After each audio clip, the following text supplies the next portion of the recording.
Bonjour à tous et bienvenue officiellement à ce webinaire sur le futur du travail. Donc, on est très heureux de vous accueillir aujourd'hui, puis surtout de voir là aussi l'intérêt sur le sujet, donc de vous accueillir en si grand nombre pour cet échange ce midi. Donc, on le sait, là, le futur du travail, c'est vraiment un sujet qui est au cœur de nos réflexions à l'heure actuelle. Donc, on est bien heureux de pouvoir échanger aujourd'hui avec nos panélistes sur le sujet. Donc, je me présente, Lydia Biron, je suis conseillère chez Brio et je suis très heureuse d'être accompagnée de mon collègue Stéphane Rochereau, qui sera parmi nous aussi là, pour discuter du sujet. Donc, Stéphane est associé chez Brio et il collabore avec de nombreuses organisations sur les projets de transformation, notamment sur toute la réflexion par rapport là, au futur des organisations. Donc, on le sait très bien, en fait, là, le milieu du travail évolue extrêmement rapidement. D'ailleurs, au cours des derniers mois, on a vécu de profonds changements qui sont vraiment venus ébranler certains paradigmes que nous avions par rapport à la façon dont nous travaillons, à la façon dont nous collaborons également. Donc, ça nous a amené à nous questionner sur nos modes d'organisation du travail. Puis, ça leur a amené également certaines priorités aussi pour les employés. Donc, toute la question, entre autres, du bien-être au travail, bien-être physique, psychologique également. Donc, ces différents changements-là, nécessairement, nous amènent à se poser la question à savoir comment nous nous adaptons à cette évolution-là du marché, comment nous adaptons nos modes d'organisation du travail, mais comment aussi nous nous préparons à ce futur du travail. Et pour aborder le sujet aujourd'hui, donc, on est très heureux d'avoir parmi nous là, différents panélistes qui vont nous entretenir là, sur le sujet. Et également, chez Brio, on s'est posé la question et au cours de l'été, on vous a partagé notamment à travers un guide différentes dimensions qui, selon nous, sont importantes à prendre en considération pour réfléchir à ce futur du travail. Donc, c'est notamment les sujets qu'on va aborder avec les panélistes aujourd'hui. Et donc, nos panélistes qui se joignent avec nous, donc, on a 3 leaders qui ont accepté l'invitation, qu'on est très heureux d'avoir parmi nous aussi, et qui vont nous permettre d'approfondir finalement le sujet du futur du travail en nous partageant leur vision, leur perception là, du futur de l'organisation chez eux, mais également là, qui vont nous présenter un peu plus concrètement là, comment cela se dessine là, pour leur organisation. Alors, sans plus tarder, je vous les présente. Donc, notre première invitée est Marie-Ève Tremblay, vice-présidente transformation organisationnelle chez Fonds d'Action. Donc, Marie-Ève possède plus de 20 ans d'expérience en planification stratégique et en accompagnement de cadres et d'entrepreneurs.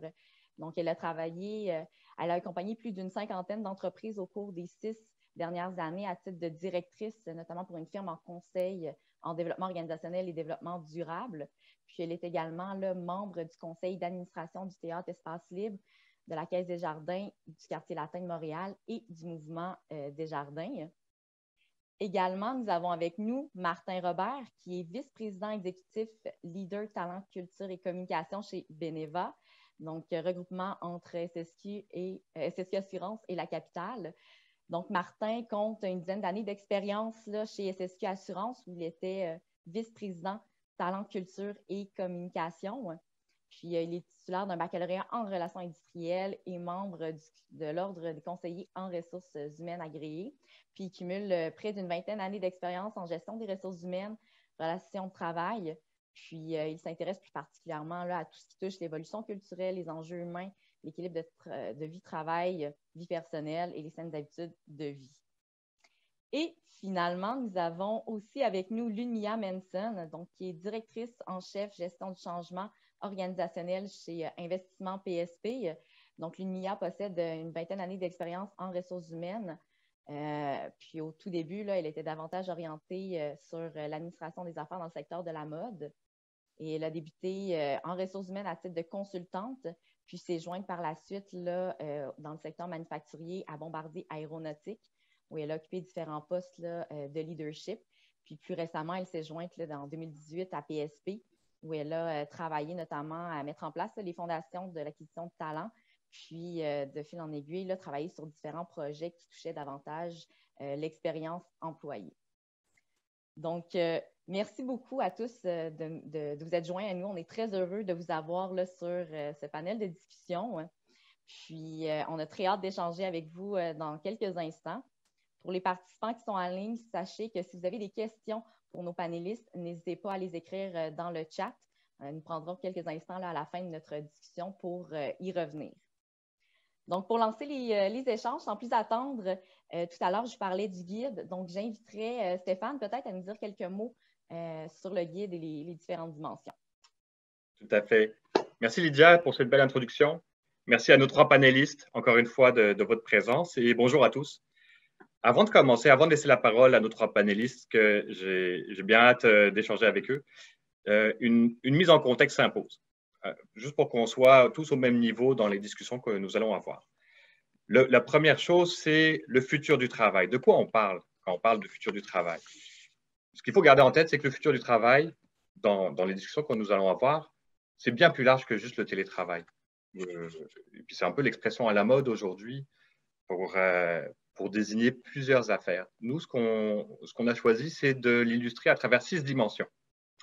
Les 6 dimensions qui sont en train d'évoluer en ce moment en même temps et qui définissent ce nouvel environnement de travail dans lequel on évolue. La première, c'est les modes de travail. Puis là, on parle de télétravail, mais on parle même plus largement que ça. Le fait de travailler en mode collaboratif, en matriciel dans les organisations, l'agilité, les technologies qui nous permettent de virtualiser nos échanges. Tout ça fait évoluer nos façons de travailler ensemble. L'autre dimension qui bouge en ce moment, c'est bien évidemment les lieux de travail. On est tous en ce moment même à des endroits différents, ce qui aurait été inconcevable il y a 2 ans pour ce genre d'événement. On aurait tous été dans une même salle, avec vous autres aussi qui êtes en ligne et qui nous écoutez. Alors, ça évolue beaucoup. On va avoir là aussi des exemples concrets qui vont nous être partagés par nos panélistes. Les 3e et 4e dimensions viennent toucher à l'évolution personnelle qui est requise pour les leaders et les employés. Parce que tout ce nouvel environnement de travail qui se met en place nécessite des nouvelles compétences. On va regarder lesquelles, puis on va regarder comment on peut préparer puis soutenir l'évolution de nos employés, de nos leaders, pour avoir du succès dans ce nouvel environnement. Une 5e dimension qui évolue en ce moment énormément, et vous entendez probablement beaucoup parler, c'est l'expérience employée. Avec l'évolution des attentes des employés vis-à-vis de l'organisation pour un environnement de travail qui est plus inclusif, qui va permettre de s'épanouir, de se développer personnellement et puis qui sera plus vigilant à un équilibre entre le travail, bien évidemment, et les sphères plus personnelles de notre vie. La 6e dimension qui vient attacher le tout, qui est un peu la colle de toutes ces dimensions, qui est le cœur du futur du travail, c'est la culture organisationnelle. Là aussi, on aura l'occasion de le traiter. Donc, gardons en tête ces 6 dimensions. On va les couvrir à travers le panel. Mode de travail, lieu de travail, leader de demain, employé de demain, expérience employée et culture organisationnelle. Donc, c'est vraiment, quand on parle de futur du travail, c'est l'ensemble de ces éléments qui étaient en train d'évoluer. On parle d'une transformation. Le deuxième élément de contexte qui est important de garder en tête, c'est qu'on associe beaucoup le futur du travail à la pandémie. Dans une certaine mesure, c'est tout à fait vrai, c'est tout à fait correct, dans le sens où la pandémie a accéléré cette transformation. Elle a accéléré des mouvements qui étaient déjà à l'œuvre avant même la pandémie. On parlait déjà de l'I2 2.0, on parlait déjà de nouvel environnement de travail, de nouvelles façons de travailler. Ce que la pandémie est venue faire, c'est d'accélérer ces transformations, à commencer par le passage au télétravail à temps plein, qui a précipité l'ensemble des évolutions. Donc, gardons en tête quels sont les vrais déclencheurs de ce futur du travail. Au fond, pour simplifier, on en a identifié 3.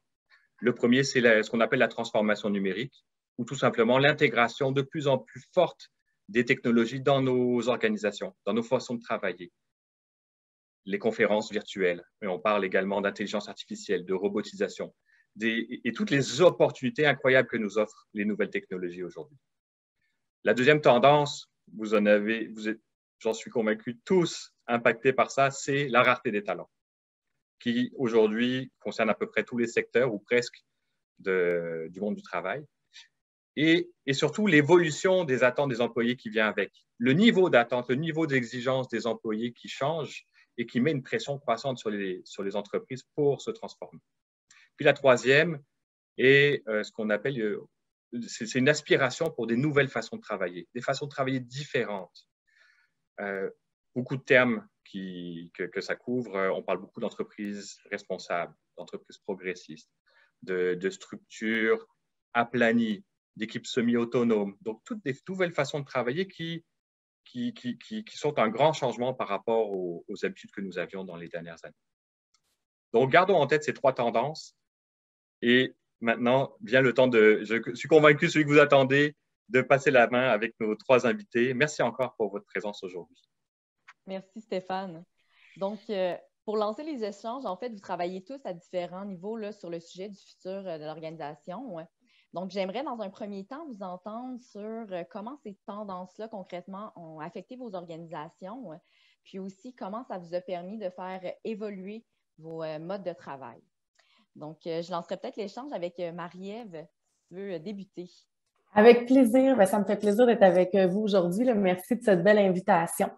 Alors, chez Fonds d'Action, comme précurseur de la finance durable depuis 25 ans, toute la nouvelle tendance de la RSE, c'est pas quelque chose qui est venu là, nous happer parce qu'on était là depuis toujours. Toutefois, les autres tendances, effectivement, Stéphane, c'est vraiment venu là, apporter plusieurs transformations. L'arrivée de Geneviève Morin comme PDG chez Fonds d'Action a amené une nouvelle vision, un nouveau souffle, et on a entrepris une profonde transformation. Autant de transformation culturelle, organisationnelle que numérique. Puis la crise qu'on vit, tu l'as dit Stéphane, c'est un catalyseur incroyable. Pourquoi? Parce que tout s'est décristallisé du même coup. Alors ça, c'est un terreau très, très, très fertile pour essayer des nouvelles choses, des nouvelles façons de faire. On a traversé là, la barrière de la rigidité, là, souvent qui est là quand on veut amener des transformations. Fait qu'on essaie toujours de voir le positif dans tout. Fait que c'est vraiment là, un accélérateur là, de changement puis d'évolution très important. Concrètement, ce qu'on a fait chez Fonds d'Action, on a vraiment entamé un nouveau dialogue avec nos employés. C'était une belle opportunité, toute cette transformation-là pour le faire.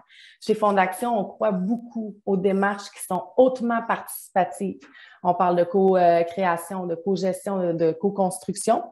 Et c'est venu justement là, impacter là, tout le travail de Fonds d'Action. Historiquement, c'était une organisation qui gérait beaucoup le mode en présence. On valorisait beaucoup le présentiel et là, on migre beaucoup plus vers une gestion de la performance, une gestion axée sur les objectifs, une gestion de projet, une gestion d'amélioration continue. Ce qu'on constate, c'est que les employés aiment ça. Pourquoi? Parce que ça fait augmenter leur sentiment d'utilité. Et nous, on croit profondément que tout le monde, toutes les personnes ont une contribution à faire pour l'ambition plus grande de l'organisation. Fait que le mot d'ordre de la direction, c'est vraiment de donner le pouvoir d'agir. On a même un comportement gestionnaire qui est le go vas-y, je donne de l'autonomie. Fait que c'est vraiment là, ça là, qui globalement et rapidement, là, Lydia et Stéphane, là, c'est ce que je pourrais vous dire. Merci Marie-Ève. De votre côté, Martin, chez Beneva, est-ce que c'est la même chose qui s'est produite? Bien, premièrement, j'ai envie de vous remercier à l'équipe de Brio, Stéphane, de pouvoir participer à cette rencontre-là ce midi. Puis quand j'ai vu votre question, la première chose qui m'est venue à l'esprit, c'est la notion du rôle stratégique. Hein? Ça fait des années, je parle à des gens, il y a certainement beaucoup de gens de RH avec nous. Puis on se disait, mais est-ce qu'on a notre place à la table stratégique? Et je pense que ce qui est arrivé dans la dernière année et ce qui est en train d'arriver actuellement comme transformation du monde du travail fait en sorte que nous, comme membres de la communauté, de la gestion des ressources humaines puis des talents dans les organisations, la place nous est tout à fait ouverte pour être en mesure d'influencer la suite. On est en mesure d'apprécier le rôle qu'on peut avoir. Ceci dit, je vais vous parler un petit peu de Beneva et du contexte dans lequel on est. On a annoncé quelques semaines avant le début de cette pandémie-là qu'on allait marier la capitale avec SSQ Assurance. C'est 2 organisations d'à peu près 2500 personnes qui allaient unir leurs forces. Puis, et ça, c'est arrivé, là, ce mariage-là a été célébré au mois de juillet l'année passée. En pleine pandémie. On ne s'est jamais rencontrés. On est en télétravail, tout le monde depuis. On a seulement un petit nombre d'employés qui sont dans les bureaux pour des tâches qu'ils ne peuvent pas faire en télétravail. La grande majorité est à distance et on a le projet de bâtir ensemble cette nouvelle entreprise-là. Donc, parmi nos éléments en haut de liste, puis il y a des éléments qu'on a travaillé avec vous chez Brio, la culture organisationnelle. Quelle sera notre culture organisationnelle chez Beneva? De quelle façon on va travailler dans ce mode numérique-là duquel on parlait tout à l'heure. Puis on était très conscients, et c'est une des raisons pour lesquelles ce regroupement-là a été fait, qu'on est dans un contexte de guerre des talents. On la voit, la pyramide démographique, puis c'était clair qu'on allait y arriver. Et le fait d'être ensemble va nous permettre d'être plus forts pour passer au travers de ce genre d'épreuves-là. Vous voyez à quel point là, on a doublé ce terreau fertile-là chez nous. La pandémie a été effectivement un accélérateur, est arrivé au bon moment pour faire en sorte d'influencer la façon dont on est en train de travailler tous les sujets d'avenir sur lesquels on va poser nos fondations. Donc, on est très conscient de comment le monde du travail est en train d'évoluer, puis tout ce qu'on est en train de mettre en place va nous permettre d'y arriver. Puis je vous dirais, qu'est-ce que ça nous a permis de faire? Bien, collaboration beaucoup plus rapide. On les a vécus, les avantages d'être en télétravail. Regrouper deux entreprises comme celle-là, bien, ça implique de travailler ensemble. Mais là, il n'était pas question d'avoir des gens qui travaillent d'un côté ou de l'autre, puis de retourner dans nos bureaux propres le soir. Non, tout le monde est ensemble en télétravail, en chat, et tout le monde au même niveau. On a vécu dans toutes nos organisations des gens, puis on commençait à utiliser le travail à distance depuis un certain temps, puis on invitait des gens à participer en vidéoconférence à des rencontres, puis il y avait toujours cette espèce de fraction de seconde de retard qui fait en sorte que c'est difficile d'interagir dans des conversations-là. Ouf! Pour tout le monde, ça a complètement disparu. Tout le monde est tombé sur le même pied d'égalité. Donc, et on est en mesure de former rapidement, sans être obligé de faire des grands déménagements, des équipes qui allaient être performantes. Mais on ne s'est jamais vu. Et on s'aperçoit qu'il y a des éléments qui manquent. Et là, ça devient des fondations de nos réflexions futures. On va en parler tout à l'heure, de quelle façon on va aborder la suite. Chez Beneva, on a décidé d'aborder la suite puis l'avenir, pas sur une notion de présence minutée au bureau. Puis on était un peu comme ce qui vient de nous être présenté, là, dans un mode où la présence au bureau était très valorisée précédemment.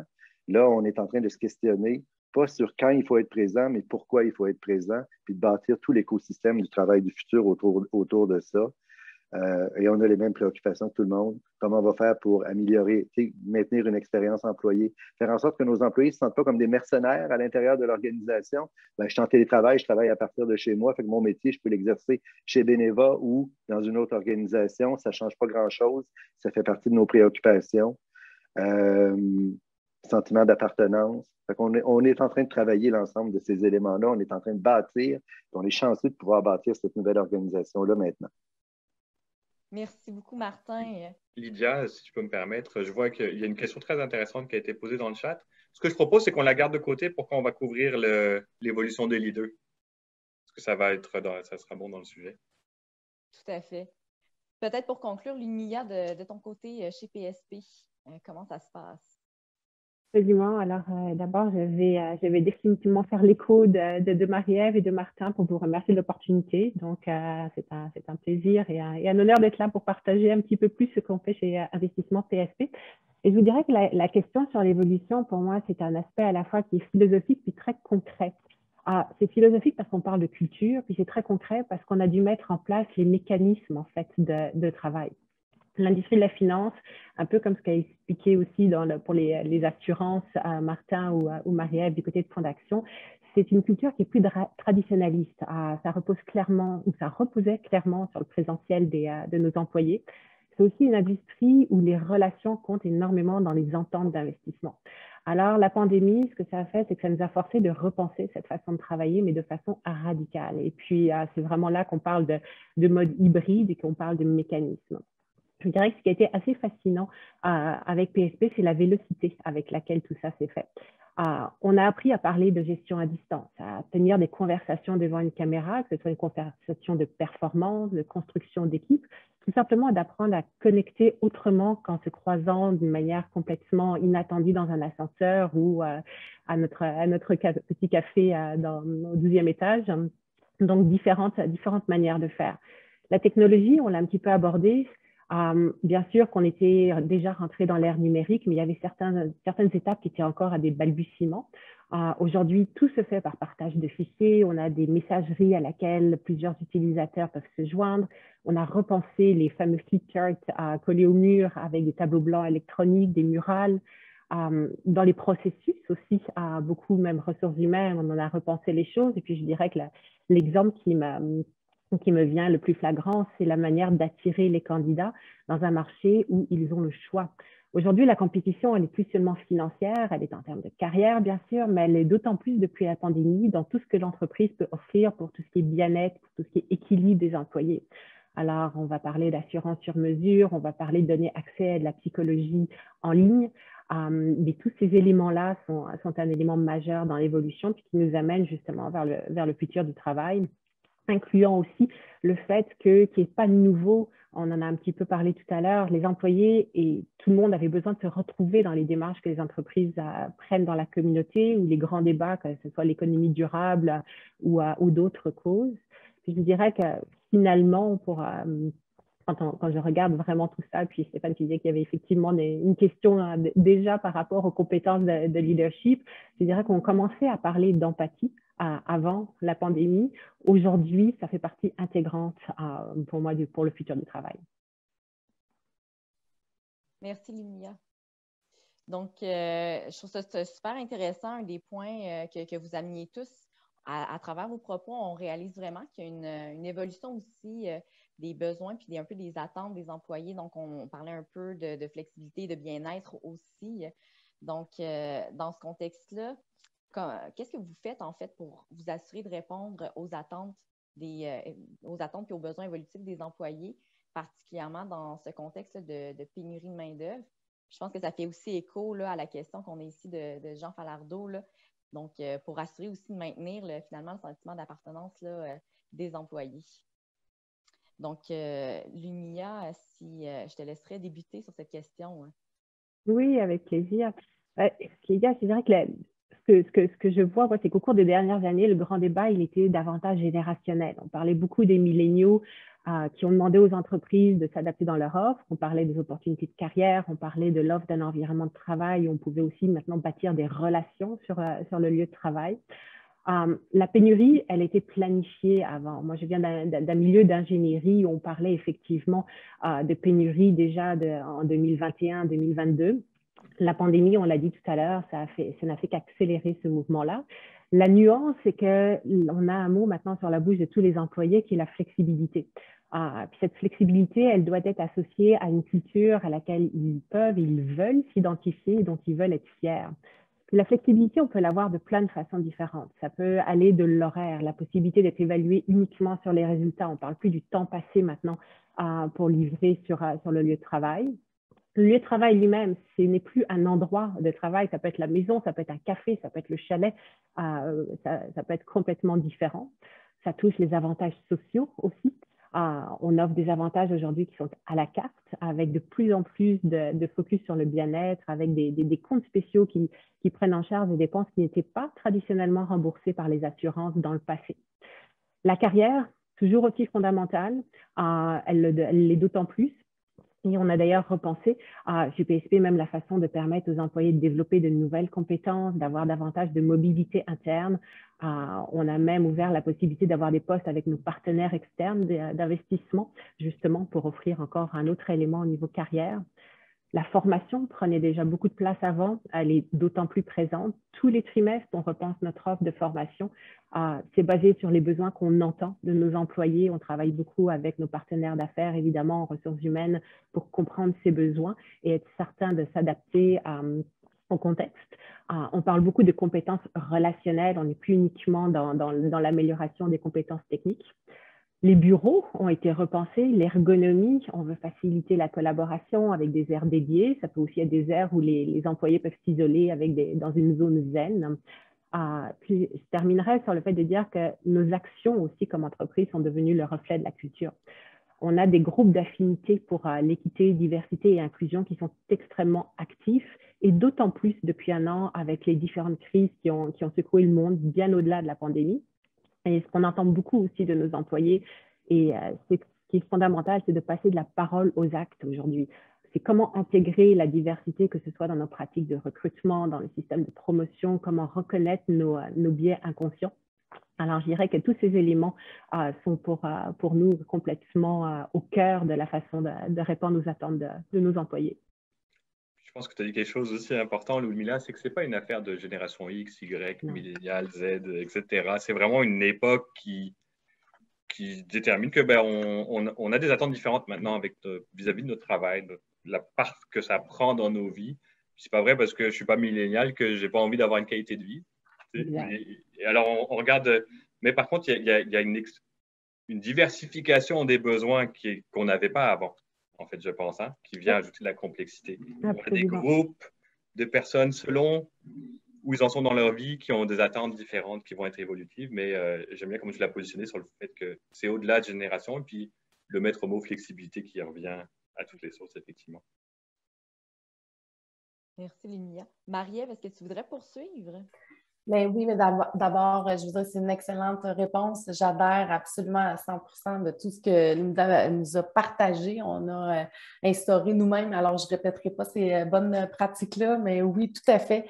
Nous, la première action qu'on a prise chez Fonds d'Action, c'est vraiment d'instaurer un dialogue en continu avec les employés. Bien sûr, on favorise toujours une gestion de proximité, la relation formelle entre l'employé et le gestionnaire, mais on voulait un outil qui nous permettrait d'aller au-delà de cette relation-là. Fait qu'on instaurait un outil de sondage en continu qui traite de la mobilisation puis de l'engagement.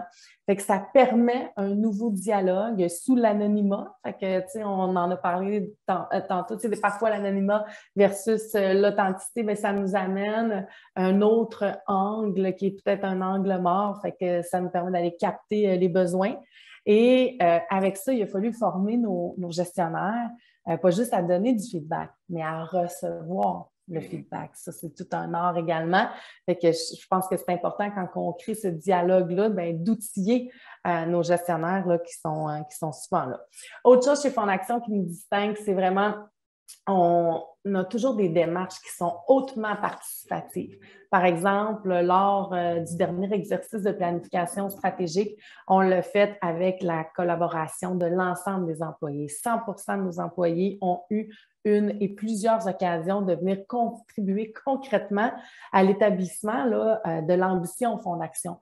Et ça, c'est un outil très, très puissant, là, M. Falardeau, pour justement venir accentuer le sentiment d'appartenance parce que ça fait en sorte qu'en bout de ligne, chez Fonds d'Action, l'ambition, c'est la transformation positive de la société, qu'on agit sur l'économie.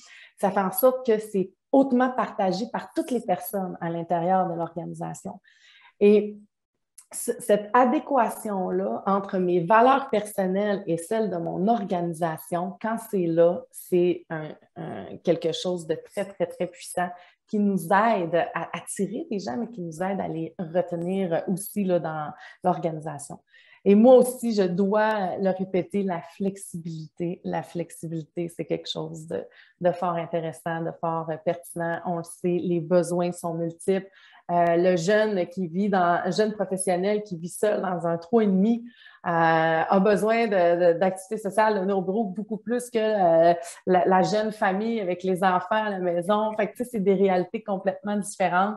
Puis la flexibilité, là, avec tous les beaux outils que ma collègue a présentés, là, ce sont tous des façons de faire qui peuvent aider. Puis nous, on est chanceux chez Fonds d'Action parce que le niveau d'engagement de nos employés envers la mission fait en sorte qu'on a une très, très bonne rétention. Maintenant, il s'agit de se faire connaître et attirer des nouvelles personnes là, en adéquation avec ça. Fait qu'en complément là, de tout ce là, c'est ce que je voudrais apporter. Merci, Marie-Ève. Martin, est-ce que tu veux compléter? Je pense que le seul moyen de compléter sur tout ce qui nous a été partagé, puis je m'aperçois en participant ici, on s'est isolé un peu. On dirait que des fois, les réseaux sociaux, notre réseau actuellement, là, c'est un peu effacé, mais je me rends compte qu'on travaille tous sur les mêmes enjeux, les mêmes solutions, les mêmes défis. Une des choses que la pandémie nous a fait émerger, parce qu'on n'a pas eu le choix, c'est toute la notion de confiance. Au début de tout cela, là, on s'est retrouvé avec les enfants au travers de nous, dans un cadre qui était complètement non optimal. Puis chez Beneva, ce qu'on a dit à nos gens, c'est on va vous faire confiance. Faites au mieux. On va garder tout le monde, on va payer tout le monde va recevoir son salaire. Si vous êtes capable de nous donner 60 de productivité, on va le prendre. Merci beaucoup. Ça fait partie de... Et ça a changé un peu la philosophie de notre organisation. Puis la philosophie de nos équipes de gestion, puis notre façon d'aborder la suite, ça a permis d'instaurer un climat de confiance réel puis authentique dans l'entreprise, puis de s'éloigner de certains contrôles comme celui d'être en mesure de regarder son équipe, puis de la voir, puis de voir que tout le monde est assis et a l'air de travailler. Et ça, on est en mesure de s'éloigner de cela. Dialogue constant. L'informel, on le perd un peu dans le cadre du télétravail. Donc, on a mis en place, comme vous l'avez fait, des outils de dialogue en continu avec nos gens qui sont très appréciés. Puis effectivement, il a fallu former nos gestionnaires pour apprendre à utiliser ces outils-là, puis à recevoir là, du feedback qui pouvait être dérangeant et qu'on n'entendait pas. Là. Souvent, ce feedback-là, c'était les mots de corridor avant. Là, les mots de corridor sont concentrés à l'intérieur d'un outil de dialogue en continu. Beaucoup de sondages. Beaucoup de sondages. On est en train de bâtir une nouvelle organisation.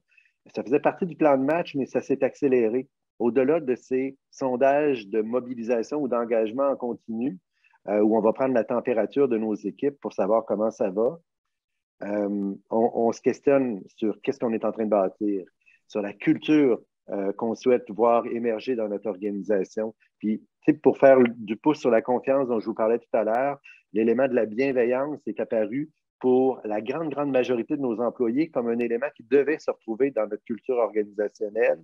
Et là, dans les attributs culturels de Beneva, la bienveillance est au cœur de nos façons de travailler, de nos façons de gérer, nos façons d'interagir. Puis bienveillance, ça ne veut pas dire complaisance. La suite, on l'a imaginé avec nos gens. On a un chantier qui s'appelle Travail du futur, puis on leur a posé la question, mais pourquoi reviendra... On le sait que ça marche, là, on est capable de faire rouler la capitale et SSQ, donc Beneva, en mode travail à distance. Qu'est-ce qui nous manque actuellement? Puis ils nous l'ont dit. Il nous manque des opportunités pour la formation, pour l'accueil des nouveaux employés, pour la collaboration, pour établir des relations, puis bâtir, puis gérer l'informel. Inspiré de cela, on va revenir au travail en présentiel pour les fois où on le sera, avec ça en tête. Quand ça aura de la valeur ajoutée, on ne va pas revenir pour faire du Teams au bureau. Ils nous ont dit que ce n'est pas ça qui nous intéresse. Puis ce n'est pas pour cruncher de la donnée à mon bureau que j'ai le goût de revenir, mais c'est pour les moments où je vais être en interaction. Et ça, c'est en train d'avoir un grand impact sur tous les chantiers ou les projets qui émanent de notre grand chantier Travail du futur, sur comment on va organiser l'organisation pour répondre aux besoins qu'eux autres nous ont exprimés. Fait que, répondre à des besoins de culture, mais répondre aussi à des besoins fondamentaux que les êtres humains ont d'être ensemble, mais aussi d'apprécier être à la maison puis de concilier travail-famille. Donc, on est en train de revoir l'ensemble de cet écosystème-là. On va avoir l'occasion de revenir juste après sur les lieux de travail. Puis j'ai aimé que tu dises, Martin, le retour au travail en présentiel. Parce qu'on parle beaucoup de retour au travail, mais au fond, oui, mais on n'a pas arrêté. Mais on n'a pas arrêté, non? Au contraire. Non, on n'a pas arrêté. Donc, c'est un point que je souligne. Vous avez tous parlé de confiance, de bienveillance, d'empathie. Et j'aimerais ça qu'on s'arrête là-dessus. Est-ce que vous en voyez d'autres des valeurs? Parce que ça touche exactement le point qu'on disait sur la culture organisationnelle. Puis là, vous nous illustrez comment ça devient une colle, comment le dialogue en continu, par exemple, vient illustrer, concrétiser des éléments de culture. Est-ce que vous en avez d'autres sur lesquels vous planchez? Je peux peut-être me lancer, Stéphane. Nous, ce qu'on s'est rendu compte chez Fondaction, quand on évalue la culture, c'était une culture forte de bienveillance et de raison d'être. Parce qu'on le sait, l'engagement à la mission, elle est forte. Fait que ça crée que c'est vraiment bon parce qu'on a un engagement des employés, mais parfois, ces cultures fortes de bienveillance, de raison d'être-là sont un petit peu désalignées au niveau stratégique. Et là, on veut venir ajouter à ça des éléments de résultat puis d'apprentissage. Puis pourquoi des éléments de résultat, c'est important aussi? Fait que là, c'est ça le défi qu'on s'est donné. C'est à la fois de créer une nouvelle culture là, qui va être probablement révolutionnaire parce qu'on veut justement conserver cette grande force-là de raison d'être et de bienveillance, mais en venant y ajouter des éléments de résultat. Puis comment qu'on ajoute des éléments de résultat? Ben, c'est beaucoup par la méthode de travail en gestion de projet. On se donne des indicateurs, on parle beaucoup des bénéfices, c'est quoi la réelle valeur ajoutée qui est amenée. Fait que tout ça, là, je vous dirais que c'est des éléments là, qui sont là. Et chez Fonds d'Action, historiquement, on est habitué de travailler en co-création, en co-gestion avec les employés. Fait que le muscle était quand même déjà développé. Fait que je pense qu'on avait là, une certaine longueur d'avance par rapport à ça. Là. C'est intéressant que justement l'équilibre à trouver entre bienveillance et puis performance. Hein, on reste dans des organisations aussi. J'ai un ami proche qui m'a dit un jour, bienveillant, ça ne veut pas dire gentil. Ben, chez nous, on dit bienveillant ne veut pas dire complaisant. Exactement, ça m'a fait penser à ça quand tu l'as amené. Stéphane, je dirais que par rapport à ta question, ce qui a été intéressant, ce qui n'était pas forcément du tout lié à la pandémie ou quoi que ce soit d'autre, c'est que chez PSP, on a aussi lancé un petit peu plus tôt cette année notre nouvelle stratégie. Ça a été très, très intéressant pour ramener aussi cet esprit de pourquoi finalement on travaille, que ce soit de la maison, que ce soit du bureau, de ramener nos employés vers un but commun. On sait que la pandémie n'a pas forcément effrité l'engagement, mais a amené beaucoup d'employés à se poser des questions beaucoup plus fondamentales et puis à comprendre au fond pourquoi est-ce que je me lève le matin. Alors, ça a été définitivement un vecteur pour nous pour rassembler. Puis ce qui est intéressant, c'est que dans cette stratégie, on a un pilier qui est purement dirigé vers les employés sur les équipes performantes et qui traite de la culture. Donc, on veut faire évoluer notre culture justement pour venir soutenir tous les efforts qui sont faits au niveau de la stratégie, les différents projets. Donc, je pense que ce qui est important à retenir de tout ça, c'est la réalisation que oui, on peut effectivement, comme une compagnie d'investissement, travailler effectivement sur différents projets, avoir différentes ententes, etc., etc. Par contre, il faut le faire avec cette notion de culture et cette notion je dirais, de rassemblement des employés autour de cet objectif.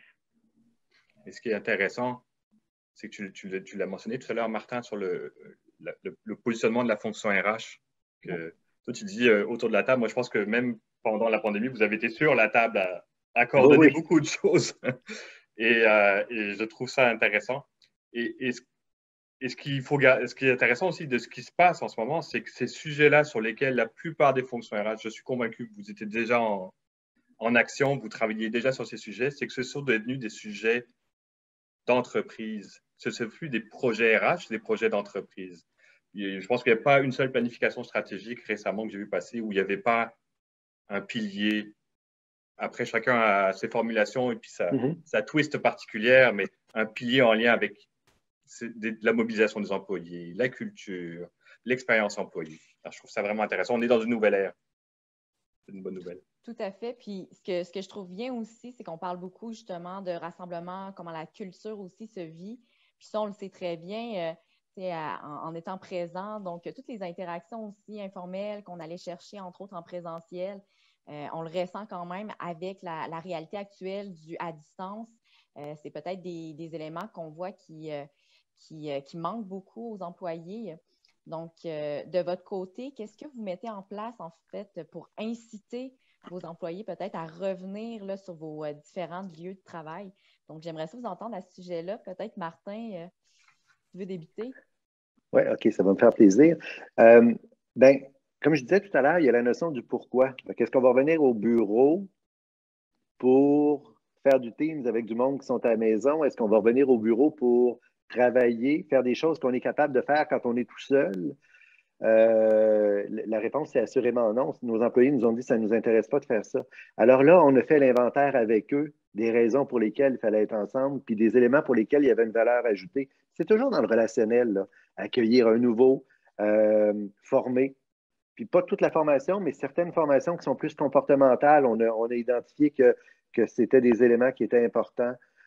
Co-créer, collaborer.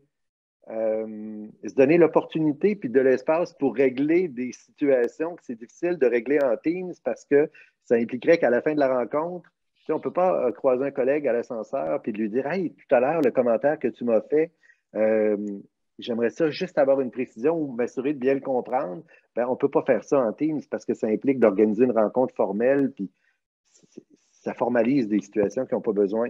Donc, on va s'arranger pour être ensemble pour ces raisons-là.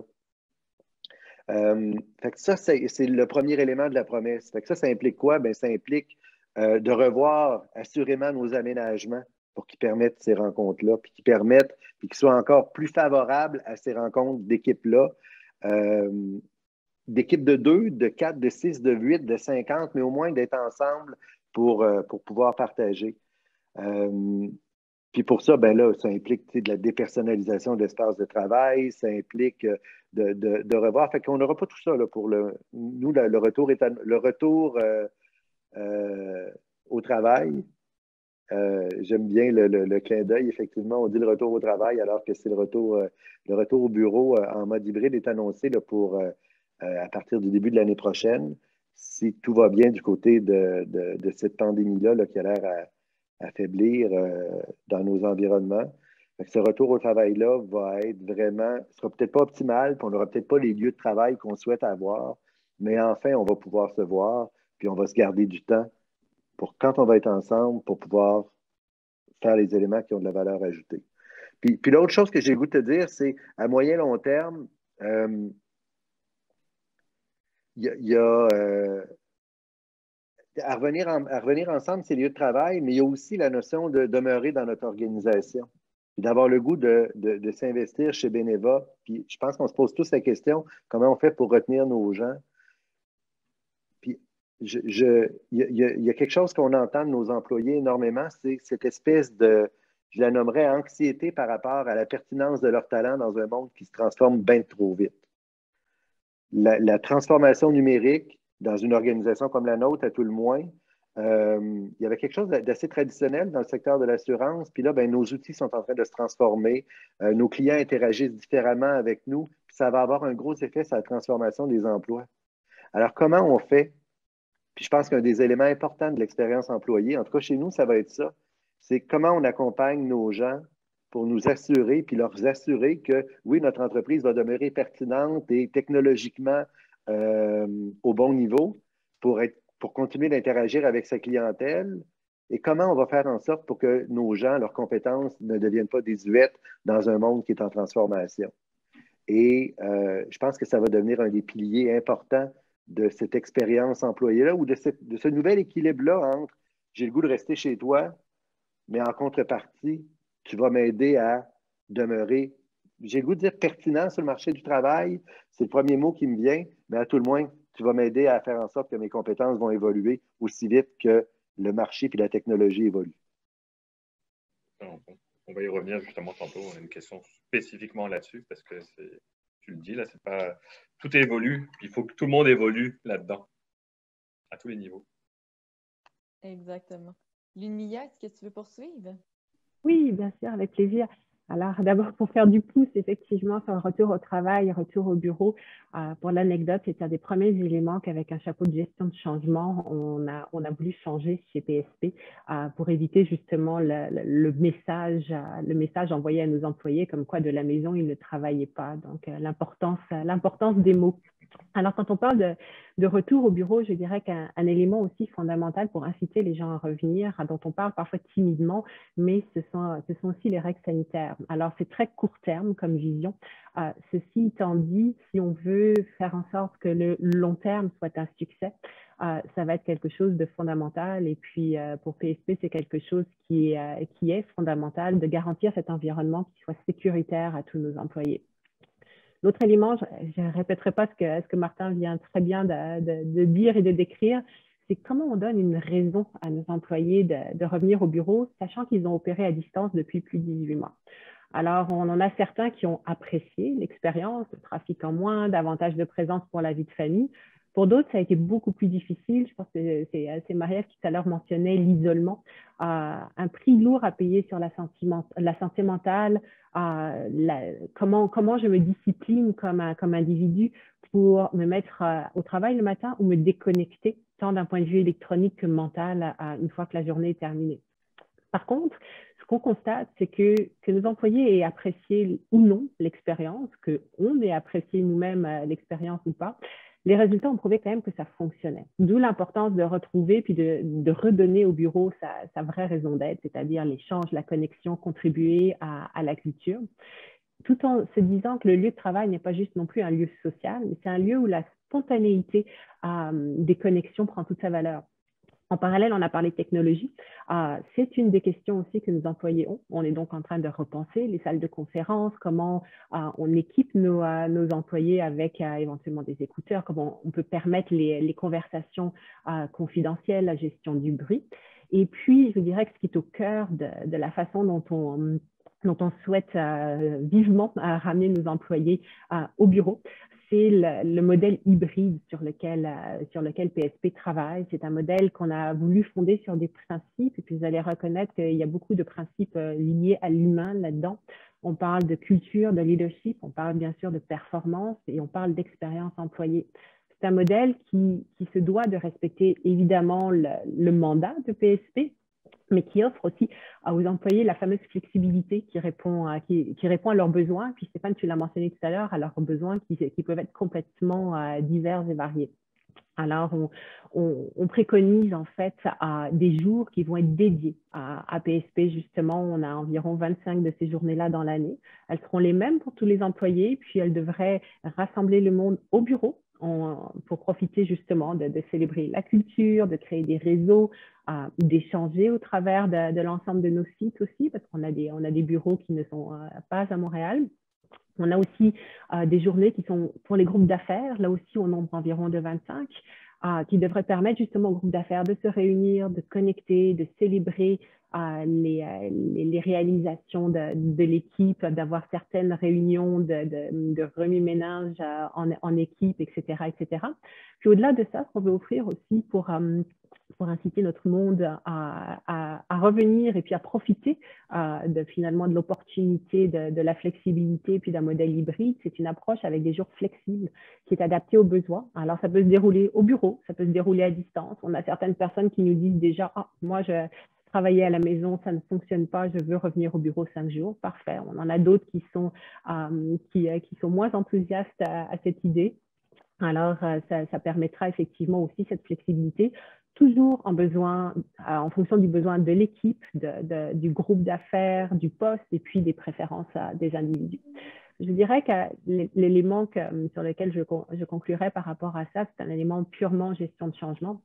Comme on l'a dit tout à l'heure, on a des employés qui ont apprécié ou peut-être moins apprécié cette expérience. Le fait est que d'une façon ou d'une autre, le changement, il est intégré aujourd'hui après 18 mois.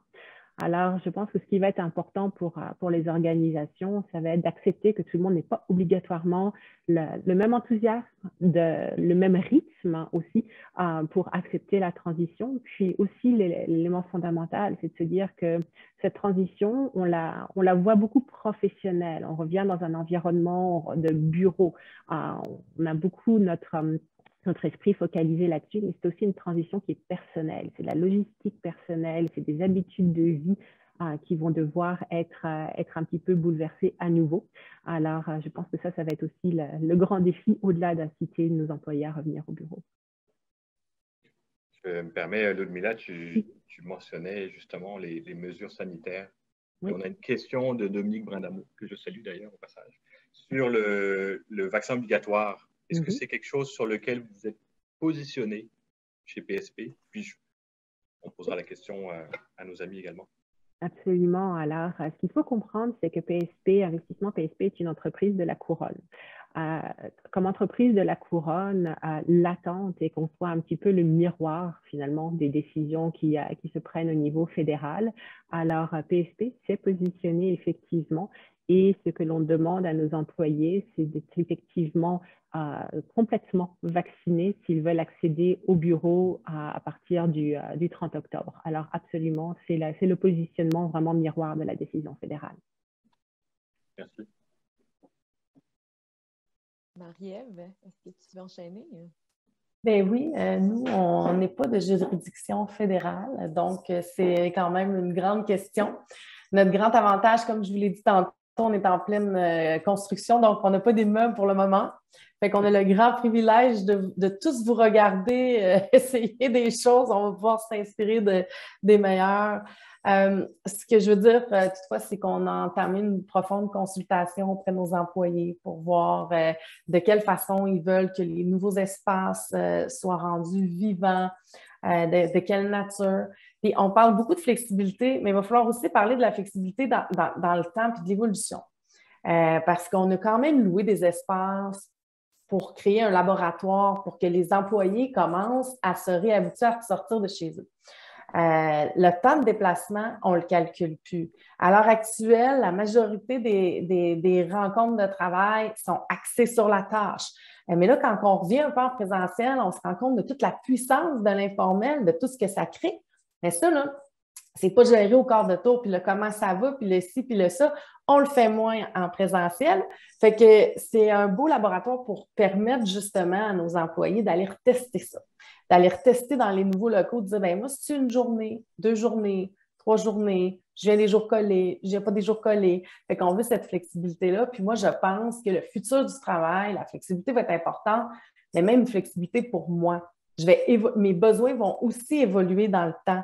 Fait que parfois, ça va être mieux pour moi d'être à temps plein au travail, peut-être, puis d'autres fois plus à la maison, dépendamment sur quel projet aussi je suis. Est-ce que je suis sur un projet où on doit travailler en étroite collaboration, puis la créativité est super importante. Fait que ça aussi, ça va être important.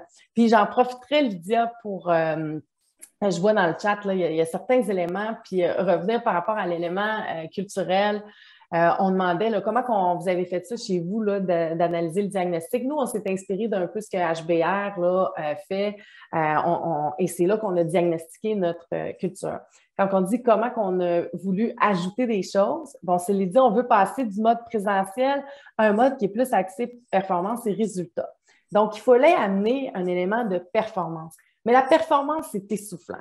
Le premier vendeur, là, au 31 décembre, là, ben, 1er janvier, il recommence à zéro. C'est un cycle. Hein? Bon, on le sait, la performance, la courbe de la performance, à un moment donné, ça stagne. Fait que nous, on est venu instaurer plutôt l'excellence. Pourquoi? Parce que l'excellence, c'est exponentiel. Je peux toujours capitaliser sur ce qui est là, puis on grandit et c'est beaucoup plus inspirationnel. Fait que c'est comme ça qu'on est venu instaurer des éléments de résultat et beaucoup par la méthodologie de faire travailler sur des projets. Parce que les projets vont venir avec on va identifier d'avance les bénéfices escomptés, on va identifier d'avance des indicateurs et c'est comme ça qu'on a apporté. Et pour tout ça, il faut à la fois là, outiller là, par de la formation de nos gestionnaires et nos employés, là, bien sûr. Fait que j'espère que j'ai pu répondre un peu en même temps. J'en ai profité parce que tout avait été dit, là, Martin, puis Lydia avait dit pas mal de choses. Marie-Ève, t'es bonne parce que tu as ramassé plusieurs questions en même temps. Et je pense que c'est important de garder en tête, il va falloir se donner le temps.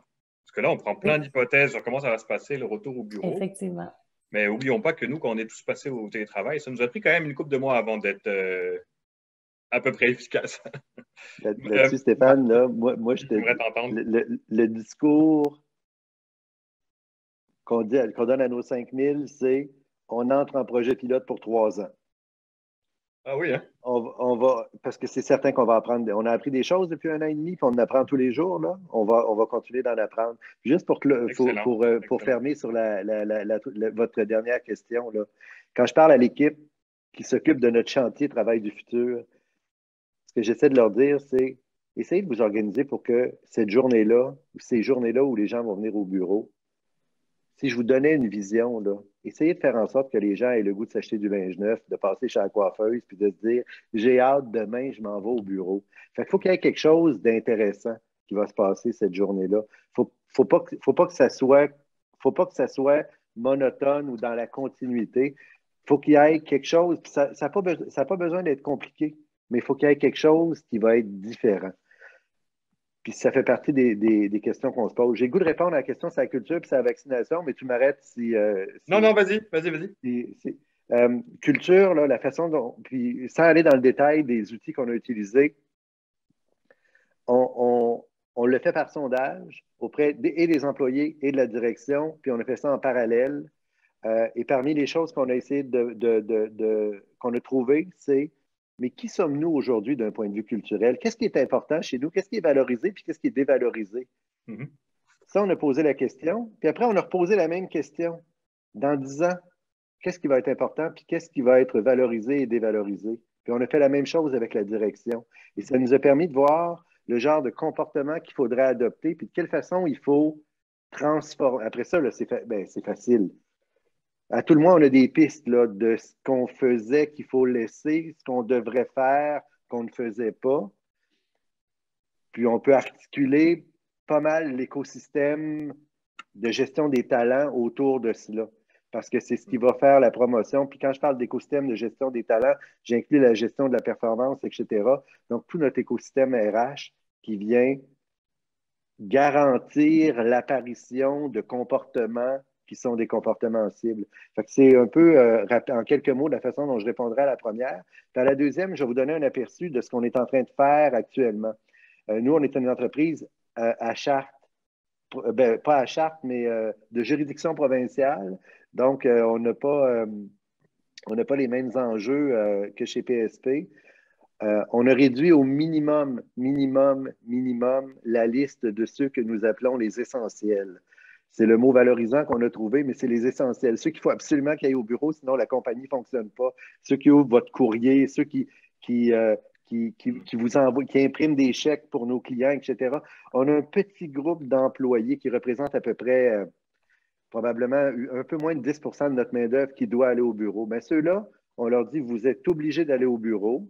On encourage la vaccination, on maintient les mesures sanitaires en place et on s'assure qu'il n'y a pas personne d'autre qui va être au bureau. Il va y avoir seulement vous. Ça a fonctionné très bien. À date, on n'a eu aucun cas d'éclosion et les gens, par sondage, on leur demande, je vous le dis, on est en sondage tout le temps, les gestionnaires nous disent arrêtez, mais on a besoin d'avoir ce pouls-là parce qu'on va être certain qu'ils se sentent respectés et protégés. On s'apprête, avant de déployer le travail du futur, puis que cette pandémie-là soit plus derrière nous, là, ce qu'on s'apprête à faire, c'est de permettre à des gens qui ont besoin d'aller au bureau, puis qui ont le goût d'aller au bureau, puis qui ont, pour des raisons personnelles, c'est pas possible, c'est pas confortable à la maison, ma situation avec ma famille fait en sorte que je devrais pas être ici, mais je devrais être plutôt au bureau, ou je fais des rénovations chez nous, puis j'aimerais ça aller travailler. Pour l'instant, on leur empêche d'y aller. Là, ce qu'on est en train de travailler, puis ça va être annoncé, là, je vous le donne même en primeur, fait que s'il y a des gens de Beneva qui écoutent, vous allez avoir une petite primeur, gardez-la pour vous. Mais ce qu'on est en train de travailler à faire... Ça ne sort pas de nous cinq. Non, mais c'est la communauté RH, là. Mais ce qu'on est en train de faire, c'est de préparer des espaces de travail pour pouvoir les accueillir. On voit que cette pandémie-là a tendance à s'essouffler. On voit le centre Bell qui est plein, match après match. Donc, ce qu'on est en train de faire, c'est de réserver des espaces pour lesquels on va dire aux gens, mais c'est pas moi qui te demande de venir au bureau, c'est toi qui veux venir au bureau, mais on va te demander tes preuves de vaccination. Donc, de cette façon-là, ce ne sera pas obligatoire et on va être bien certain de protéger ceux qu'on appelle nos essentiels. Puis après, on verra comment les choses vont évoluer. Mais puis ça, c'est vrai, et sauf pour un tout petit groupe de gens qui entretiennent des bureaux chez nos locataires qui sont de juridiction fédérale ou qui travaillent dans le secteur de la santé, pour lesquels, ben là, puisqu'ils ont à se déplacer dans ces édifices-là ou des travailleurs pour lesquels on exige la vaccination, bien, ce petit groupe-là, on va aussi l'exiger. Mais on continue de le faire dans un mode bienveillant, puis jusqu'au point où on ne va pas mettre personne à pied. Notre intention, c'est vraiment plutôt de réorganiser nos opérations autour de ces contraintes-là, puis de respecter de façon bienveillante là, le choix de tout le monde. Là. Puis je crois que dans chacun d'entre vous, finalement, je pense que vous l'avez quand même bien amené dans vos propos, mais finalement, le modèle hybride qui s'installe progressivement amène aussi des nouvelles réalités en termes de mode de collaboration, des nouvelles compétences qui doivent se développer. La question d'ailleurs est ressortie des nouvelles compétences aussi pour nos gestionnaires qui auront vraiment à gérer dans ce mode hybride, effectivement. On n'est pas juste dans du à distance ou du présentiel, donc vraiment un mix des deux. Donc, à ce niveau-là, est-ce que vous pourriez nous partager peut-être ce que vous avez mis en place pour soutenir le développement des compétences de vos leaders, de vos employés. Donc, qu'est-ce que vous faites à ce niveau-là? Donc, Marie-Ève, si tu veux y aller. Avec plaisir. D'abord, une chose importante, chez Fonds d'Action, on croit beaucoup à la démocratisation du leadership. Ça veut dire que pour nous, là, peu importe le poste qui est occupé, tout le monde peut être un leader. Fait que ça, c'est fondamental. On veut donner des opportunités, des chances à tout le monde. On fait confiance. On fait confiance. Nos employés, on les a embauchés parce que ce sont des personnes qui ont tous des grandes compétences et on leur fait confiance, on les met sur le projet. On parle souvent de savoir, savoir-faire, savoir-être et c'est essentiel. Et des fois, on oublie de parler de vouloir. Un des ingrédients méconnus du succès, c'est vraiment l'enthousiasme. Fait que quand un employé lève la main, on le met sur le projet ou on le met sur l'initiative. C'est rare qu'on va se tromper en faisant ça. Fait que la forme de volontariat, là, ça, c'est très, très, très puissant aussi. Plus concrètement, pour nos gestionnaires, il faut vraiment les soutenir dans cette nouvelle aventure, en sachant que ce qu'ils apprennent aujourd'hui à faire comme bon coup par rapport à la gestion, ça va être différent probablement demain et encore. Fait qu'il faut surtout les outiller à être capables de gérer dans cette espèce de mouvance puis d'adaptation. Fait que nous, ce qu'on a instauré, c'est des ateliers de co-développement entre nos gestionnaires qui peuvent se partager les bonnes pratiques, les nouvelles choses qu'ils viennent de faire. Fait qu'on fait ça une fois par mois. Fait que tous les gestionnaires participent à des ateliers de co-développement. C'est très puissant. On a aussi créé une plateforme de formation pour à la fois les employés, les gestionnaires, et parfois dédiée aux employés ou aux gestionnaires. Là-dessus, c'est en fonction des sujets que les employés nous partagent, que les gestionnaires nous partagent. À l'heure actuelle, on a beaucoup de choses qui traitent à la gestion du changement, à recevoir le feedback, à donner du feedback, le savoir-être, etc., etc. Fait qu'on a ça aussi là, qui est important. Et puis, ce qu'on se dit, c'est que pour s'assurer que tout le monde le voit bien, que le leadership, c'est quelque chose de partagé. Chez Fonds d'Action, on a des rencontres d'entreprise où à chaque rencontre d'entreprise, au-delà de la PDG qui peut parler, il y a toujours une tribune pour les employés qui sont sur différents projets, différentes réussites opérationnelles pour venir partager les bons coups et les bénéfices des récents changements. Fait que ça amène là, le lien, là, ça rend plus concret là, cette ouverture-là là, au leadership. Succinctement, là, je pourrais vous en parler beaucoup plus longuement, mais je veux laisser parce que Prochaine fois. Exactement. Merci Marie-Ève. Linia, de votre côté?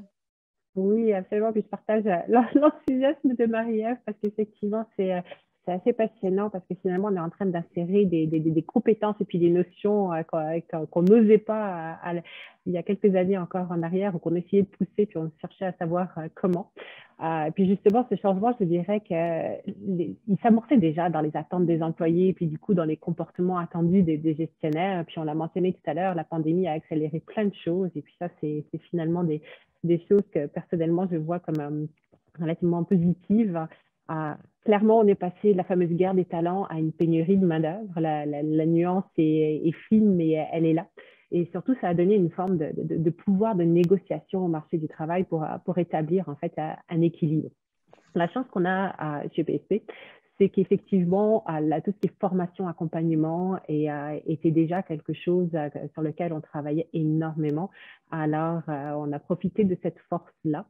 Pour nos leaders, je dirais qu'on avait déjà amorcé un virage complet avec un programme de développement vraiment sur mesure, avec des compétences purement relationnelles à 3 niveaux. Puis c'est intéressant parce que le premier niveau est vraiment l'exploration du moi comme individu. Alors, les dérailleurs, l'inclusion, la diversité, la dynamique d'équipe, comment est-ce que j'engage mon équipe, comment est-ce que je deviens un vrai coach. Donc, énormément d'outils qui sont donnés aux leaders par rapport à ça, avec aussi beaucoup de co-développement. Je dirais que le succès de ces formations repose principalement sur la collaboration justement entre les personnes qui suivent ces formations pour en discuter et puis finalement s'entraider les uns les autres. On a parlé aussi beaucoup de sondages depuis tout à l'heure. Alors aussi, ce qu'on fait, c'est qu'on mesure en fait toutes les 6 semaines, on a une plateforme particulière qui mesure la voix des employés. Puis au fond, ce que ça nous confirme, c'est que c'est définitivement la bonne direction d'outiller nos leaders de cette façon-là. En parallèle, je disais tout à l'heure que finalement, on insère des compétences qui ne se seraient peut-être pas vues il y a quelques années. On a des modules tels que diriger avec empathie et agilité pour les gestionnaires, encourager et valoriser les différentes façons de travailler. Donc, on n'est plus uniquement dans je gère les résultats, je gère la performance, mais peut-être que finalement, il y a différents moyens pour y arriver. Donc, c'est vraiment tout ce qui est diversité de pensée. On a aussi rendu même obligatoire un pilote de formation sur tout ce qui est inclusion et diversité, de nouveau pour être le miroir finalement du contexte actuel du monde du travail et puis de notre écosystème. Et bien sûr que c'est la pandémie qui a amené ce volet-là, mais on l'a gardé et puis on veut le garder. C'est un volet aussi de formation sur tout ce qui est santé mentale. Prendre soin de soi, mais aussi prendre soin de son équipe. Donc, un volet qui a été donné aux gestionnaires, qui est offert aussi aux employés.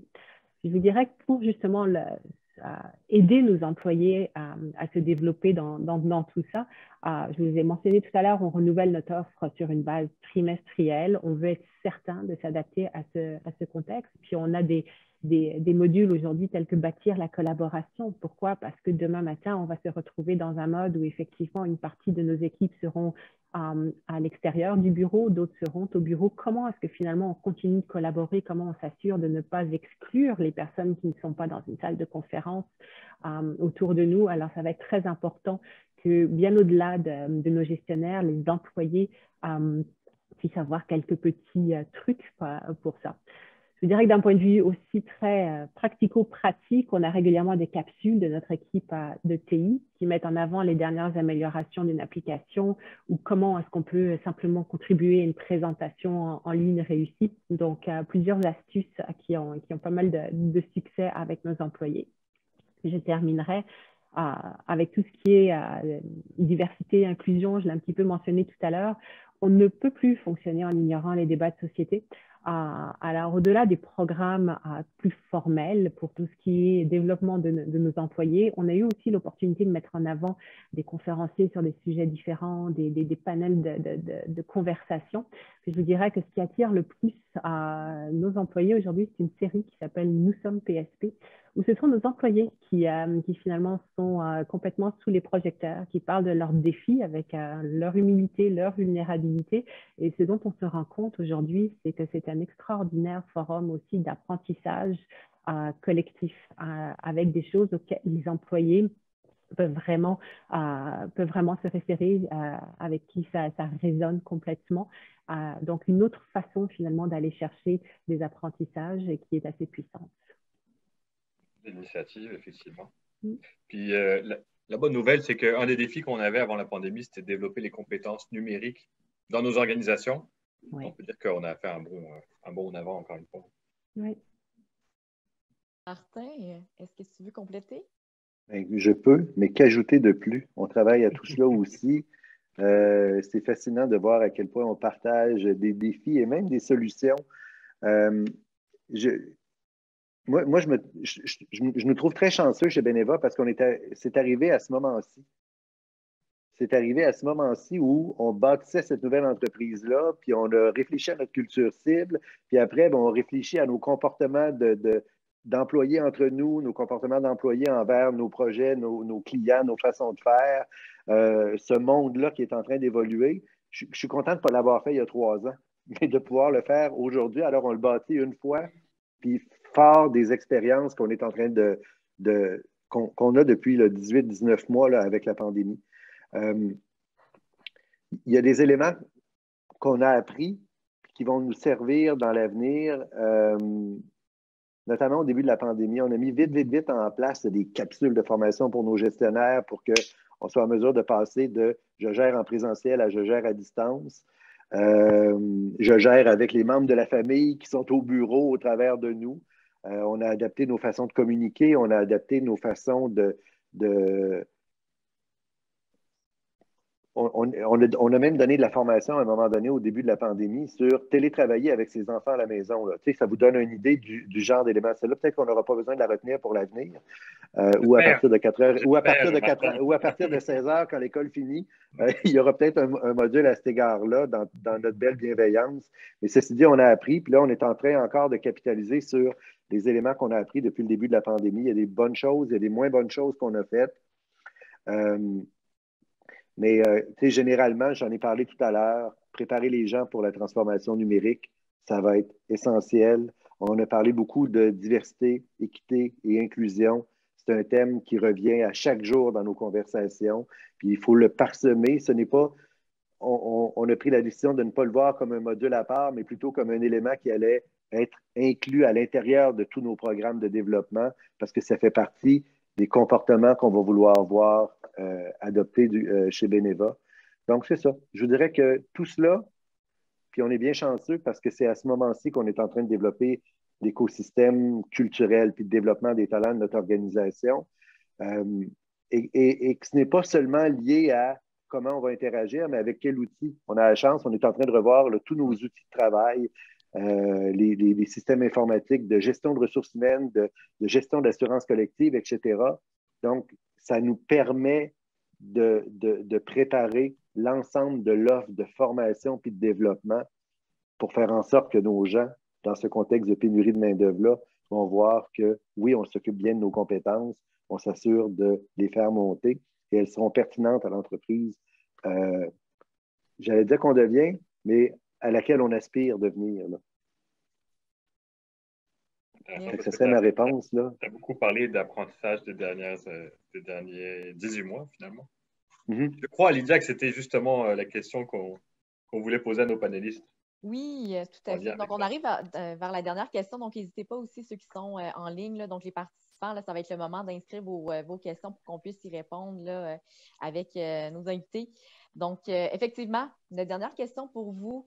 Donc, il y a eu différents apprentissages qui se sont faits là, au cours des derniers mois. Donc, au cours de votre réflexion à vous, quel est le défi et l'apprentissage que vous avez fait et que vous voudriez partager, là, entre autres, à ceux qui nous écoutent en ce moment? Donc, Lunmia, je te laisserai débuter. Avec plaisir. Et puis, ce que je dirais, c'est que pour moi, les défis, la beauté de la chose, c'est qu'ils se sont transformés en apprentissage. Moi, j'ai une citation que j'aime beaucoup de Christophe Colomb qui disait « On ne va jamais aussi loin que lorsqu'on ne sait pas où l'on va ». La réalité, c'est que c'est très difficile de penser une stratégie quand on n'a à peu près aucune idée de l'endroit où l'on va. On a dû jongler avec le nombre d'heures de connexion. On a parlé de santé mentale, la difficulté, effectivement, Martha, à ton point de combiner les enfants qui courent et la concentration, pour d'autres l'isolement total. On ne savait pas comment travailler à distance, comment gérer à distance. Et puis tout ça, ça s'est fait sur un fond de stress intense, qu'on n'avait aucun contrôle sur les événements autour de nous dans le monde. Parfois, on a même autour de nous quelqu'un qui a eu un ami, un membre de la famille aussi qui a souffert du virus, le fait d'être éloigné, privé des amis, de la famille, des fameux câlins. Alors, tout ça, ça a été effectivement tout un voyage de transformation. Et puis, les derniers 18 mois, finalement, ce que ça a fait, c'est que ça a convaincu aussi que tout le monde pouvait être efficace à distance. Les chiffres ont même montré une amélioration de la productivité. Je dirais que la vraie question, c'est à quel prix? Est-ce qu'on parle vraiment de productivité ou est-ce qu'on parle davantage des heures de travail qui ont augmenté? Alors, notre apprentissage, pour nous, comme organisation, je dirais que ce qui a été très beau, c'était la capacité de réaction qui a été extrêmement rapide face à ce changement radical. Ça a été aussi le défi d'amener du concret, d'amener de la rigueur dans une stratégie qui pouvait changer régulièrement compte tenu du contexte. Et puis quand on dit régulièrement, c'est quotidiennement. Ça pouvait être tous les jours ou plusieurs fois dans la journée. Et puis les défis apprentissage de nouveau dans un peu mis ensemble. On regarde la technologie. Tous nos employés, par exemple, ont bénéficié d'allocations pour s'outiller à distance, incluant l'ergonomie. Avant, Stéphane, tu l'as évoqué, on lançait tout modestement des petites plateformes de collaboration numérique. Aujourd'hui, on est à l'affût pour toutes les améliorations, même depuis nos appareils intelligents. Alors, il n'y a même plus beaucoup de gestion de changement à faire par rapport à ça. On a parlé du bien-être. Je dirais que c'est probablement un des éléments qui ressort d'une manière assez puissante de tout ce par quoi on est passé. Un élément important aussi là-dedans, c'est la place que prend l'entreprise dans le bien-être des employés. Donc, effectivement, on a mis en place plusieurs guides pour nos gestionnaires pour apprendre en quelques jours. En fait, il fallait apprendre à travailler à distance. On a offert des cours en ligne à nos employés. Ça allait de la Zumba au yoga en passant par des formations, comme on l'a mentionné tout à l'heure, sur les signes, comment détecter les enjeux éventuels de santé mentale. On a lancé le volet psychologique de la télémédecine qui offrait à nos employés la possibilité de pouvoir consulter un psychologue en ligne en quelques minutes. On a aussi réappris les relations en renonçant aux conversations de corridor, en apprenant à planifier les discussions, à utiliser la technologie avec un effort conscient pour garder le contact, pas toujours évident. Puis je vous dirais qu'un des éléments qui me tient personnellement à cœur aussi, c'est qu'on a aussi constaté que l'inclusion pouvait se développer à distance, paradoxalement. Le fait d'être en ligne, ça a permis aussi à des employés d'habitude peut-être un peu moins vocaux de désormais s'exprimer grâce à la messagerie d'une rencontre virtuelle. Donc, probablement une meilleure diversité de pensées. Alors aussi quelque chose que l'on veut garder pour le futur. Puis le dernier élément par rapport à tout ce qui est défi et apprentissage, je dirais que c'est tout ce qui est communication. Alors, bien sûr qu'on peut parler des 5 à 7 virtuels, des rencontres de consolidation d'équipe, mais on a aussi donné beaucoup plus de visibilité à notre CEO qui a été présent par des vidéos, par des courriels. On a appris différents moyens de communication auxquels on ne pensait pas forcément avant. Puis aussi, on a appris à pas forcément avoir toutes les réponses, puis à le dire avec beaucoup d'humilité. Alors, je dirais que pour conclure et laisser le temps à mes collègues et aux questions de compléter le webinaire, je dirais que pour moi, je conclurai avec un appel à l'action. La plupart de ces thèmes, on en a parlé au début, ça touche beaucoup la notion d'empathie. L'empathie, elle est passée d'une compétence qui était agréable à démontrer à quelque chose qui est, selon moi, indispensable pour le futur. Et elle est tellement indispensable pour ce futur que ça va permettre probablement aux entreprises d'attirer, de mobiliser, mais aussi de retenir leurs talents, puis surtout dans un mode de pénurie. Alors, je vous laisserai là-dessus sur défi et apprentissage. On avait Marie-Ève, tu voulais conclure? Ben oui, ça va me faire plaisir. Je vais faire ça rapidement là, pour avoir le temps pour les questions. Moi, je vous dirais qu'un des premiers apprentissages, c'est donner sa confiance, la donner en partant. On dit souvent que la confiance, c'est quelque chose qui se gagne. Moi, je vous dis, on gagne à la donner en partant. Ça crée de la sécurité, un lien de confiance, puis les personnes deviennent meilleures. Je vais citer, moi, quelqu'un d'autre, Léonard de Vinci, qui dit que la simplicité, c'est la sophistication suprême. Alors, un autre apprentissage, faire des choses simples. Fait que tout ce qu'on essaie de mettre en place, on y repasse le fil. Est-ce que c'est simple? Sinon, on s'assure de le rendre simple avant de le déployer. Et je vous dirais aussi l'informel. L'informel, moi, j'ai appris que ça ne se crée pas, ça ne se planifie pas. On essaie toutes sortes de choses, des machines à café virtuelles, etc., etc. Bref, il va falloir vraiment s'assurer qu'on ait des moments pour que l'informel puisse reprendre là, dans l'avenir. Je pense que c'est essentiel. Et je vous resterai sur un élément qui, pour moi, est essentiel dans tout, c'est le plaisir. Parce que, comme je le dis souvent, le plaisir, c'est comme les essuie-glaces, ça n'arrête pas la pluie, mais ça permet d'avancer. Fait que ayez du plaisir, là, puis ne pas négliger ce facteur-là. Fait que merci beaucoup. Si vous permettez, je vais prendre plein de citations de ce que vous dites et je vais les réutiliser. Mais je vous moi, j'ai beaucoup aimé décristallisation comme mot utilisé d'entrée de jeu. Avec plaisir. Puis de mon côté, j'ai 6 points. J'ai essayé de les faire vite. Consulter, dialoguer, questionner, écouter en continu sans arrêt, parce qu'il faut garder ce lien-là. Le deuxième, c'est communiquer. Puis communiquer en continu. Il y a quelque chose qu'on a perdu en n'étant pas ensemble, c'est de savoir ce qui se passe dans l'organisation. Mettre en place des nouveaux mécanismes de communication qui vont faire que l'information va descendre dans les structures. Puis ça m'amène à parler du troisième, l'importance de la gestion de proximité. Parce que là, si le lien reposait sur ma relation avec mes collègues, ma relation avec des collègues de d'autres secteurs, là, la relation avec le gestionnaire immédiat est plus importante que jamais. Quatrième, il y a un nouveau monde qui s'ouvre à nous. Il ne faut pas résister, il faut juste accepter puis avancer. Il y a plein de trucs pour les... Tiens, je pense à la question de la semaine chez nous.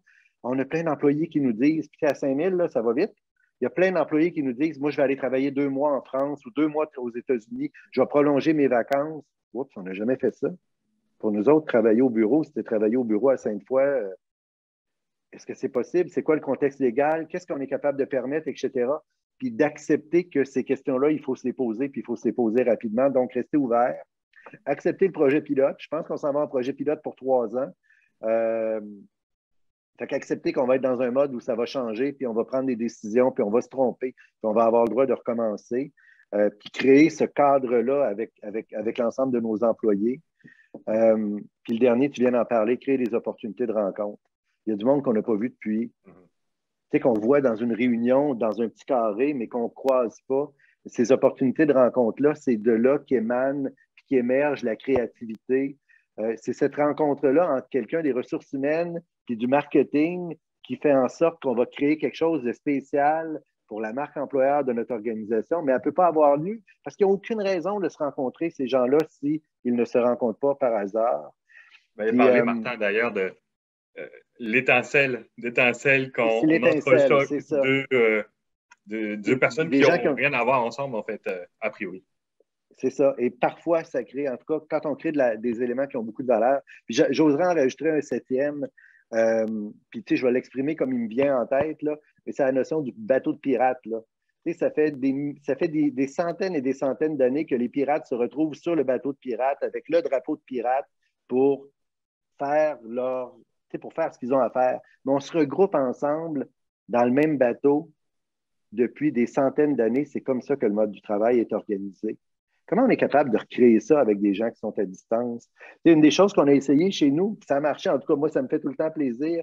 Tout le monde a du matériel bénévole dans son environnement de travail à la maison. C'est soit la tasse, soit ces petits trucs-là qui font qu'il y a des clins d'œil, puis on est capable de voir que le lieu de travail ou le drapeau sous lequel on se réunissait, on a été capable de le partager, mais on le voit apparaître aussi dans l'environnement des gens. Tu le fais bien avec ton fond d'écran Brio, mais on est capable aussi de le voir autrement émerger.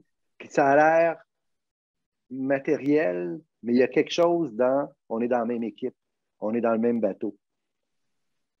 Ce serait mes points. Parfois les marqueurs culturels de ouais. l'organisation.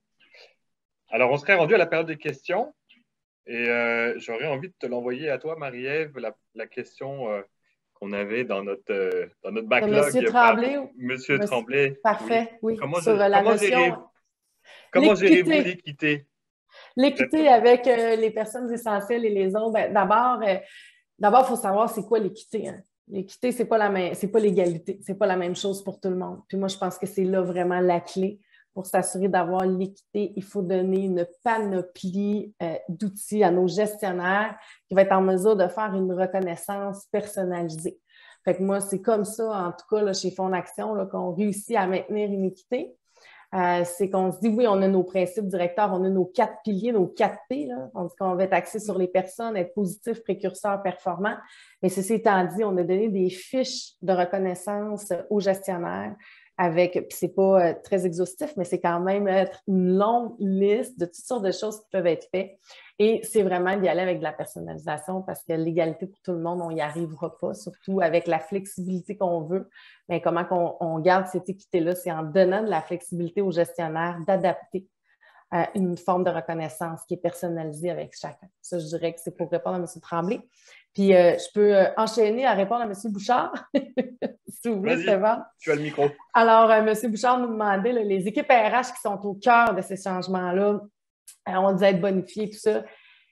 Je trouve c'est tellement un bon point, M. Bouchard, là, les équipes RH, ceux qui gèrent la gestion du changement, je trouve que toute la pression a été sur leurs épaules à eux, parce que eux, en plus de devoir vivre ces changements-là en temps réel, ben, ils devaient être un soutien pour l'ensemble là, de l'organisation. Fait que c'est sûr que moi, je suis très fière de toutes les équipes RH là, dans toutes les organisations. Là. C'était des gens qui ont vraiment tenu là, à bout de bras là, ces transformations-là puis ces changements-là.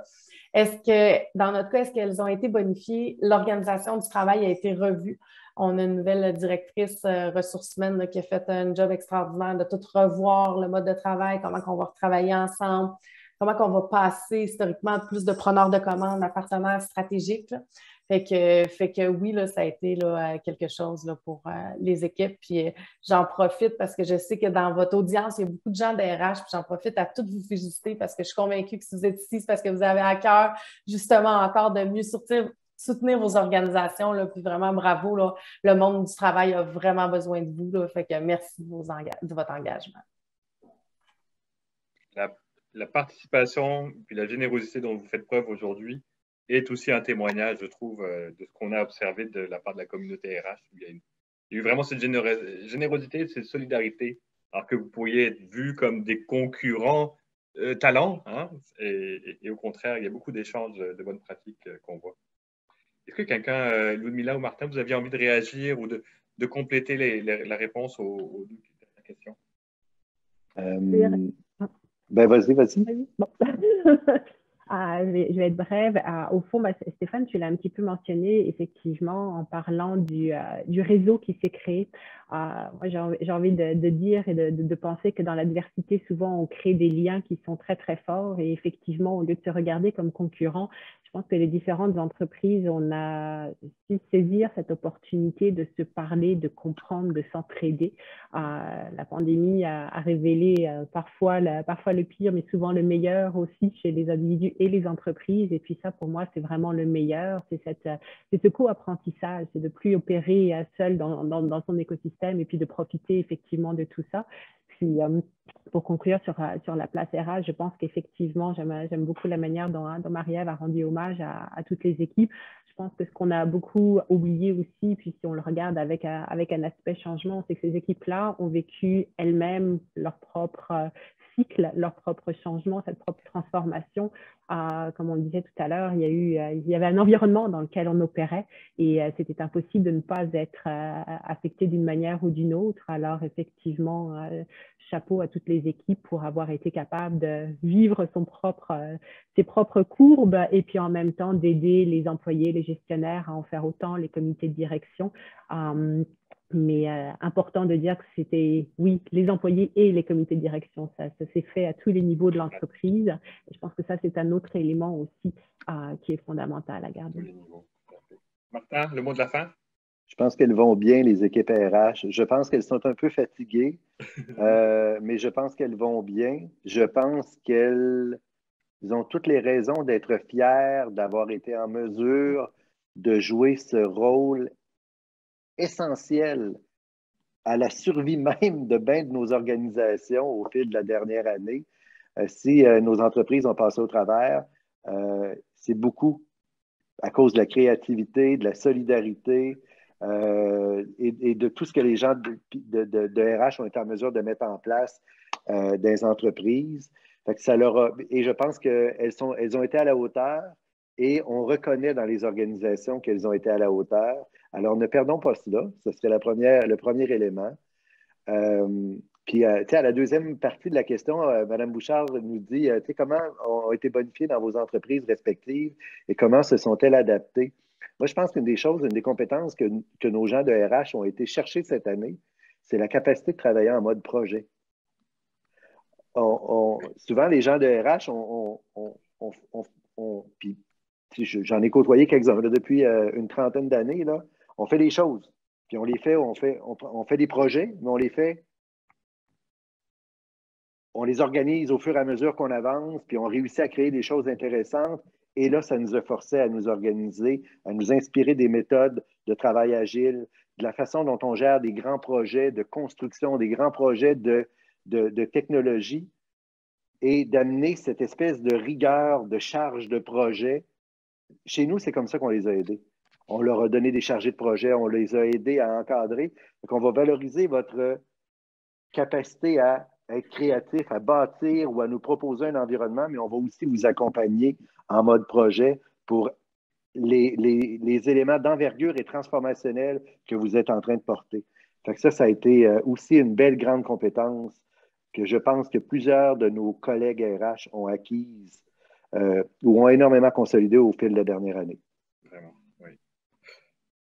C'est malheureusement déjà le temps de conclure. Lydia, je vais te laisser conclure, mais je voulais personnellement vous remercier pour votre participation, encore une fois, votre générosité. Je savais que l'audience ne serait pas déçue par vos interventions et je pense que vous avez vraiment bien joué le jeu. Merci encore. Tout à fait. Bien, merci. Merci beaucoup d'avoir accepté l'invitation, d'avoir échangé comme ça avec nous. J'espère qu'au moins pour les participants, je pense que ça va donner des bonnes pistes de réflexion pour faire en fait réfléchir au futur de leur organisation. Donc, merci à tous pour votre participation aussi, les participants qui étaient avec nous, vos questions très pertinentes. Puis, sachez que pour ceux qui voudraient peut-être approfondir davantage le sujet, le guide dont on parlait notamment va être disponible sur LinkedIn et va vous être partagé aussi. Mais sinon, merci encore à tous, puis on vous souhaite une excellente journée.